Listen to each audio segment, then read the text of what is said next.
देखो जेपरी आमर प्रत्येक वर्ष विधि अच्छी फुलुर तेल लगी पर सब कुनी पिला माने छोट पिला माने जो माने सब होइतबे सेमान सब आसीबे आज ही से प्रवेश करती महाप्रभु सेवा करती तेल लगी पर से प्रथम सेवा आज महाप्रभु को ओष लगी आज आरंभ हम से महाप्रभु आज ओष लगी करेंगे निश्चिंत भाव देखो आम जो छोट थी आम भी आम जेजे मान सहित बापा मान सहित आसुलू कि जान नु कौन ता भर हो कौन ना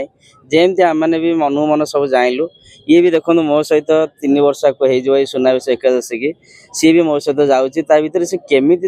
माने कौन से भाव से प्रभु डाकुची आर कौन लीला सहित करें सब देखिए आश्चर्य हो देखो सेमती नाई आम हूँ जदि छोट पिलाटी आमर 21 दिन हो जाती अणसर स्टार्ट हो सी तेल लगी परदिन पशि पार आमर मसे वर्षे एमती किसी ना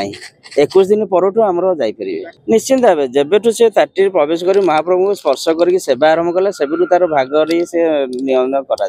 निश्चिंत भाव सी आज प्रथम ओष लगी करेंगे जिते सब आज भी आमर कानु बोली गोटे स्वाई महापात्र पुआ आज प्रथम प्रवेश कर सी भी आज जा ओष लगी कर ही आज जा सेवा स्टार्ट करेंगे।